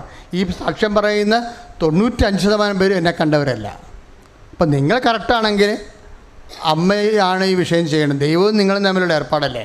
അപ്പം അത് കറക്റ്റായിട്ട് കൊണ്ടുപോവുക. പിന്നെ ഇപ്പോൾ 1 കൊല്ലമൊക്കെ നിന്ന് ഉടമ്പടി ചൂടി സാക്ഷിയൊക്കെ പറഞ്ഞു കഴിയുമ്പോൾ ചില കാര്യങ്ങൾ ബാക്കി അവശേഷിക്കുകയാണെങ്കിൽ മെസ്സേജിലിട്ട് പോകേണ്ടി വരും. അപ്പം മെസ്സേജിലോട്ട് പോണത് മൂന്നാമത്തെ ഉടമ്പടി തുടങ്ങിയാണ് മെസ്സേജിലോട്ട് പോണത്. അപ്പം ഇപ്പോൾ നിങ്ങൾ ചില ഇവിടെ വരുമ്പോൾ തന്നെ ഒന്നും രണ്ട് പേരൊക്കെ ഇപ്പോൾ ഒന്നും രണ്ട് പേർക്കൊക്കെ കാര്യങ്ങൾ പറയാം. ഇപ്പോൾ അച്ഛൻ സമയമുണ്ടെങ്കിൽ ആൾക്കാരോട് നിന്നിട്ട് കാര്യങ്ങൾ പറയും. കാര്യം ഒരു പുതുക്കി കഴിഞ്ഞവർ ഒന്ന് പുതുക്കിയും രണ്ട് പുതുക്കിയവർക്കും ബാക്കിയുള്ള കാര്യങ്ങൾ പറഞ്ഞൊരു ബ്ലെസ്സിങ്സ് വാങ്ങിക്കാം. പക്ഷേ കൗൺസിലിംഗ് വേറെ, കാര്യം പറയണ കൗൺസിലിംഗ് രണ്ടാണ്. കൗൺസിലിംഗ് എന്ന് പറഞ്ഞാൽ അതിനകത്ത് മെസ്സേജിലോട്ട് പോകും. കർത്താവ് ദർശന മെസ്സേജ് സന്ദേശം തരുന്നുണ്ടെങ്കിൽ അത് കൈമാറുന്നത്. പക്ഷെ അതിന് 3 ഉടമ്പടി കഴിഞ്ഞ് അത് പുതുക്കിയിരിക്കണം. അതുകൊണ്ട് എപ്പോഴും പത്തത്തിൻ്റെ കാർഡ് വളരെ സീരിയസ് ആണ്. അത് കളഞ്ഞു പോയെന്നൊക്കെ പറഞ്ഞാൽ ഒന്നും പിന്നെ രണ്ടാമത് ചെയ്യാൻ പറയുകയുള്ളൂ. അപ്പോൾ സീനിയോറിറ്റി പോകും. ഒരു പത്തത്തിൻ്റെ കാർഡൊക്കെ പോയി കഴിഞ്ഞാൽ ഇപ്പം നമുക്ക് 3 പത്തത് ഇപ്പോൾ ഇടയ്ക്ക് മിസ്സായിപ്പോയി എന്ന് വിചാരിച്ചോ. ജനുവരി ഫെബ്രുവരി വന്ന് മാർച്ചിൽ വന്നില്ല, പിന്നെ ഏപ്രിലിൽ വന്ന്. അപ്പോൾ ജനുവരിയിലും ഫെബ്രുവരിയിലും ഏപ്രിലും കാർഡ് ഉണ്ടെങ്കിൽ തീർച്ചയായിട്ടും പുതുക്കി കിട്ടും. കാര്യം 1-2 പ്രാർത്ഥനയ്ക്ക് ചിലപ്പോൾ അപ്പം മരിച്ചു പോയി ആശുപത്രിയിലാണെങ്കിൽ എന്ത് ചെയ്യാൻ പറ്റും? അപ്പോൾ നിങ്ങളുടെ കാർഡ് ഉണ്ടെങ്കിൽ കാർഡുള്ള അത് മാസം അത് കൃത്യമല്ലെങ്കിലും അത് തുടർച്ചയായിട്ടല്ലെങ്കിലും ജനുവരി ഉണ്ടായി, പിന്നെ ഏപ്രിലേ ഉള്ളൂ, പിന്നെ 2019 ഏപ്രിൽ കഴിഞ്ഞിട്ട് മെയ് കഴിഞ്ഞിട്ട് ജൂണേ ഉള്ളെങ്കിൽ ഈ 3 കാർഡും കൂടി എടുത്തു വെച്ചിട്ട് ഒരു പ്രാവശ്യം പുതുക്കി തരും. നമുക്ക് 3 കാർഡ് കിട്ടിയാൽ മതി. കാര്യം നിങ്ങൾ പ്രാർത്ഥന. പക്ഷേ എപ്പോഴും നമ്മൾ ശ്രദ്ധിക്കേണ്ട ഒരു കാര്യമാണ്, നിങ്ങൾ പൊട്ടത്തരം കാണിക്കരുത്. കാര്യം ചില ആൾക്കാർ പ്രാർത്ഥനയ്ക്ക് വരാതെ നാത്തുവിനെ കൊണ്ട് കാർഡ് മേടിപ്പിക്കും. അവിടെയാണ് പ്രശ്നം വേണ്ടത്. അതൊക്കെ തന്നെ അത് ആ കാശും പോകും, നിങ്ങൾ ദൈവദർശന ഫ്രോഡും ആകും. അങ്ങനെ ചെയ്യരുത്. നിങ്ങൾക്ക് പറ്റണ പോലെ പ്രാർത്ഥന കൂടിയിട്ട് ആ കാർഡ് സൂക്ഷിച്ച് വെക്കുക. കാരണം നിങ്ങൾ ചെയ്ത പ്രേക്ഷിത പ്രവർത്തനത്തിൻ്റെതാണ്. പ്രേക്ഷിത പ്രവർത്തനം ചെയ്യുമ്പോൾ കർത്താവിനോട് സ്നേഹത്തോടെ വേണം ചെയ്യാൻ. കാര്യം ഇതുപോലെ ഒരു പ്രാർത്ഥനാ രൂപം കിട്ടാനില്ല. അത്രയ്ക്ക് പെർഫെക്റ്റാണ് ഈ ഉടമ്പടി. അപ്പം അതുകൊണ്ട് എൻ്റെ മക്കളെ ഈ പ്രേക്ഷിത പ്രവർത്തനമായാലും അതുപോലെ തന്നെ കാരുണ്യ പ്രവൃത്തിയായാലും ഉപവി പ്രവർത്തനമായാലും അതെല്ലാം ദൈവം നമ്മളോട് കാലാകാലങ്ങളിൽ പറഞ്ഞിട്ടുള്ള കാര്യങ്ങൾ അമ്മയുടെ മധ്യസ്ഥത ചെയ്ത് ശക്തിയും വിശുദ്ധിയും പ്രാപിക്കുന്ന അപൂർവമായ ഒരു അനുഭവമാണ്. അതുകൊണ്ട് പ്രത്യേകമായിട്ട് ശ്രദ്ധിച്ച് ചെയ്യേണ്ടതാണ്. മരിയൻ ഉടമ്പടി നേരത്തെ മരിയൻ തപസ്സു ധ്യാനത്തെക്കുറിച്ച് പറയുകയാണ്. അത് നേരത്തെ നിങ്ങൾ രജിസ്റ്റർ ചെയ്യേണ്ടതാണ്. മരിയൻ തപസ്സു ധ്യാനം നേരത്തെ രജിസ്റ്റർ ചെയ്യേണ്ടതാണ്. അപ്പോൾ 1-2 പെട്ടെന്ന് പുതുക്കാം, നിർബന്ധമില്ല. ഒരു പ്രാവശ്യം പുതുക്കി വെക്കണം. എന്താ കാര്യം എന്നറിയാമോ? ഇപ്പം ഞാൻ തിരക്കിന് പോകുമ്പോഴും നിങ്ങൾക്കൊരു എമർജൻസി കേസ് ഉണ്ടായാൽ ചിലപ്പോൾ ആ വിഷയം കേൾക്കുമ്പോൾ എനിക്ക് അത് സീരിയസ് ആണല്ലോ എന്ന് തോന്നിയാൽ ഞാൻ ഉടനെ ഇപ്പോൾ ഉടമ്പടി ചോദിക്കുമ്പോൾ നിങ്ങളുടെ പേപ്പർ ഓക്കെ ആയിരിക്കണം. അപ്പോൾ ആ പേപ്പർ കണ്ടില്ല ഈ പേപ്പറില്ലെന്ന് പറയുമ്പോൾ ഞാൻ മൈൻഡ് ചെയ്യത്തില്ല. കാര്യം 2 ലക്ഷം മനുഷ്യരുടെ ഇടയിൽ കാര്യം കാണാൻ വേണ്ടി നിങ്ങൾ ചുമ്മാ ദൈവത്തിനും ദുർവിനിയോഗിക്കുമ്പോൾ തോന്നരുത്. കാര്യം ഇത് ഉടമ്പടിയാണ്. അപ്പോൾ അതിൻ്റെ അകത്ത് ഉടമ്പടിയാണെന്നുള്ള ബോധം ഉണ്ടാവണം എപ്പോഴും നമുക്ക്. അപ്പോൾ അതുകൊണ്ട് അത് ദൈവദർശനം നിങ്ങൾ കറക്റ്റായിട്ട് നിന്നാൽ ചേർച്ചപ്പറ്റി ആ 2 കുഞ്ഞുങ്ങളെ പ്രസവിച്ചെന്ന് പറഞ്ഞില്ലേ ഉടമ്പടി പുതുക്കിയപ്പോൾ അവരെന്താ ചെയ്തതെന്നറിയാമോ? അവർ ആൾക്കാരെ കയറി വന്നിട്ട് എന്നോട് പറഞ്ഞ് ഇനി എന്ത് ചെയ്യും, 20 വയസ്സായി, 20 കൊല്ലമായി. ഞാൻ പറഞ്ഞു ഇനി കൊന്നു ഞാൻ നോക്കും നീ കർത്താവിൻ്റെ കാലിലെ തൊട്ടേ അവർ തൊട്ട് ഇനി ആ മാതാവിനോട് ചെന്ന് പറഞ്ഞേ കൊച്ചിനെയും കൊണ്ടൊന്ന് സാക്ഷ്യം പറഞ്ഞോളാം. അത്രയേ ഉള്ളതിന് 1 സെക്കൻഡ് മതി. 1 സെക്കൻഡ് കൊണ്ട് നിൻ്റെ 2 കുഞ്ഞുങ്ങളാണ് ആ ആഴ്ചയിൽ അവർ പ്രഗ്നൻ്റ് ആയത്. 2 കുഞ്ഞുങ്ങളാണ്. അപ്പം അതാണ് കാര്യങ്ങൾ. അതുകൊണ്ടാണ് നിങ്ങൾക്ക് സീരിയസ്നെസ് അറിയാൻ പറ്റും. ഒക്കട്ടെ ഒത്താന്നൊക്കെ പറഞ്ഞുകൊണ്ട് വരും. അപ്പം അതുകൊണ്ട് അങ്ങനെ ചെയ്യരുത്. ഞാൻ നോക്കണം ദൈവത്തോട് നിങ്ങൾ സത്യസന്ധരാണ്, വിശ്വസ്തരാണ്, സീരിയസ് ആണെന്നേ നോക്കത്തുള്ളൂ. ഞാൻ അപ്പോഴും എല്ലാവരും അങ്ങനെ ഇവിടെ ഇരിക്കണ എല്ലാവരും ഈ കൗൺസിലൊക്കെ വരുമ്പോൾ ഇടയ്ക്ക് പ്രശ്നം ഉണ്ടാകുന്നതാണ്. കാര്യം ഞങ്ങൾ മൈന്യൂട്ട് വരെ ശ്രദ്ധിക്കും. നിങ്ങളെന്താണ് ചെയ്തത്, നിങ്ങൾ തന്നെയാണ് ആ പ്രാർത്ഥനയ്ക്ക് വന്നത്, അതാ വേറെ ആൾക്കാരെ കൊണ്ട് പ്രാർത്ഥനയ്ക്ക് വിളിച്ചിട്ട് ചീട്ട് മേടിച്ചിട്ട് പുതുക്കാൻ വേണ്ടി വന്നിരിക്കുകയാണ്. അപ്പോൾ ഇന്നലെ ഒരു ചേട്ടത്തി തൈക്കാട്ടുശ്ശേരി വന്നു. തൈക്കാട്ടുശ്ശേരി വരാൻ ആർക്കും അനുവാദമില്ല, ആരെയും വിളിച്ചിട്ടില്ല. എമർജൻസി വല്ല ഇപ്പം മരിക്കാൻ പോകണമെന്ന് പറഞ്ഞ കേസൊക്കെ എടുക്കും വെച്ചാൽ. പക്ഷേ തൈക്കാട്ടുശ്ശേരി വരാൻ ആർക്കും അനുവാദമില്ല. അപ്പോൾ ഇന്നലെ അവർ വന്നിരിക്കണത് എന്തിനാണെന്നറിയാമോ? അവരുടെ കയ്യിൽ 3 മാസത്തെ പ്രാർത്ഥന ചീട്ടില്ല. പിന്നെ തിരക്ക് പിടിച്ച് വന്നപ്പോൾ എന്താ പ്രശ്നം? അവിടെതല്ല, ഭർത്താവ് കാണാൻ ഉടമ്പടി എടുത്തിരിക്കണത്. ഭർത്താവ് വീട്ടിലിരിക്കുകയും ചെയ്യണം, ഭാര്യയെ ഉടമ്പടി കട്ടുകൊണ്ട് വന്നിരിക്കുകയാണ്. നിങ്ങളെ ഭാര്യയും ഭർത്താവും ഒക്കെ വീട്ടിലേ ഉള്ളൂ. കൃപാസനത്തിൽ അതൊന്നുമില്ല. കൃപാസനത്തിൽ ആത്മാവാണ് ഉള്ളത്. അതെപ്പോഴും ശ്രദ്ധിക്കണം. നിങ്ങൾ ഉടമ്പടി ദൈവത്തോടല്ലേ ചെയ്യണത്. ഇപ്പം ഞങ്ങൾ നോക്കണത് ആരാണ് ചെയ്തതെന്ന് നോക്കത്തുള്ളൂ. അമ്മയുടെ ഉടമ്പടി കൊണ്ട് മകന് വരാൻ പറ്റത്തില്ല. ആ പേര് തിരിക്കണം അതിനാണ്. മകന് വരാം, പക്ഷെ അമ്മ ഉണ്ടാകണം. ഉടമ്പടി എടുത്താളുണ്ടാകണം. അതെപ്പോഴും ഇതിങ്ങനെ കുറേ കാര്യങ്ങളുണ്ട്. അപ്പം അതുകൊണ്ട് ശ്രദ്ധിച്ച് ചെയ്യുക. ദൈവം എനിക്കറിയാമല്ലോ, ഇപ്പോൾ ഈ മരുന്ന് കഴിച്ച് കഴിഞ്ഞാലും ചിലപ്പോൾ 2 ആഴ്ച 3 ആഴ്ച കഴിഞ്ഞോടുകൂടിയാണ് എല്ലാ രോഗങ്ങളും അപ്രത്യക്ഷമാകണ പോലെയാണ് ഉടമ്പടിയുടെ നേച്ചർ ചിലതിൻ്റെത്. ചിലത് ഉടമ്പടി തീർന്നു. പിന്നെ ആ ബാക്കിയുള്ള കടങ്ങളെല്ലാം അതിൻ്റെ ഒരു കൃപയിൽ അതിൻ്റെ സമയത്തെല്ലാം കർത്താവ് അതിൻ്റെ ചെയ്യും. പിന്നെ മക്കൾ ആ പ്രാർത്ഥനയുടെ ഉടമ്പടി തീർന്നല്ല, ഇനി എന്താണെന്ന് വെച്ച് കഴിഞ്ഞാൽ തോന്നിവാസം പറയുക നടക്കുകയൊക്കെ ചെയ്യാമല്ലോ. അങ്ങനെയല്ല. ഉടമ്പടി അനുഷ്ഠാനം കുറഞ്ഞാലും ജീവിതത്തിൽ നിങ്ങൾ മാറ്റം വരുത്തരുത്. മാറ്റം വരുത്തിയാൽ നിങ്ങളെ കാര്യം കാണാൻ വേണ്ടി തൽക്കാലത്തേക്കൊരു മൂട് പടം ഈ ചെന്നായി കുറുക്കാൻ ഒരിക്കൽ ഇതിനകത്ത് വീണില്ലേ, കയറ്റും ചായത്ത് വീണില്ലേ, അതുപോലെ ഇരിക്കും. അപ്പോൾ ഉടമ്പടി അങ്ങനെ എടുക്കരുത്. കയറ്റും ചായത്ത് വീണിട്ട് പുള്ളി കുറച്ച് നാളത്തേക്ക് 3 മാസത്തേക്ക് ദൈവങ്ങൾ കളിച്ച് നടക്കും. 3-ാമത്തെ മാസം കഴിയുമ്പോൾ പിന്നെ പഴയ പരിപാടി. അപ്പോൾ അതൊക്കെ അങ്ങനെ ചെയ്യരുത്. കാര്യം ദൈവത്തോടാണ് ചെയ്യണമെന്ന രീതിയിൽ ജീവിത വിശുദ്ധി നിലനിർത്തണം. നേരത്തെ വസ്തു ഉയർത്തിപ്പിടിച്ച് വിശ്വാസ പ്രമാണം ചൊല്ലി. Lord Jesus Christ, pour out your Spirit, a fair finger, soak with the precious blood, and with the authority of the Catholic Church, the power of Jesus Christ, with the merit of some holy priesthood, I bless and hallow these relics, those used in my grace and peace and power.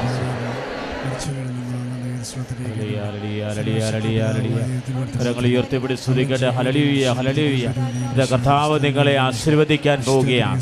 ദൈവം നിങ്ങളുടെ ജീവിത മേഖലയിൽ ഏറ്റെടുക്കുന്നു. വിദൂര ജില്ലകളിൽ നിന്നുകൊണ്ട്, വ്യത്യസ്തമായ ഭൂഖണ്ഡങ്ങളിൽ നിന്നുകൊണ്ട് ശുശ്രൂഷയിൽ പങ്കെടുക്കുന്നവര്, രാജ്യങ്ങളിൽ നിന്ന് പ്രാർത്ഥിക്കുന്നവര് നിയോഗങ്ങൾ സമർപ്പിക്കട്ടെ. മാരക രോഗങ്ങൾ സൗഖ്യം പ്രാപിക്കുകയാണ്. തീരാവ്യാധികൾ ഈശോ സുഖപ്പെടുത്തുകയാണ്. ദുഃഖ ദുരിതരെ ഈശോ ആശീർവദിക്കുകയാണ്. സന്താനരഹിതരെയും ഭവനരഹിതരെയും കർത്താവിനെ ആശീർവദിക്കുകയാണ്. ഹല്ലേലൂയ, ഹല്ലേലൂയ, ഹല്ലേലൂയ, ഹല്ലേലൂയ, ഹല്ലേലൂയ. പരിശുദ്ധ പരമ ദിവ്യകാരുണ്യത്തിന് നിത്യസ്തുതിക്ക് യോഗ്യമായ പരിശുദ്ധ പരമ ദിവ്യകാരുണ്യ ഈശോയ്ക്ക് പരിശുദ്ധ പരമ ദിവ്യകാരുണ്യനാഥന്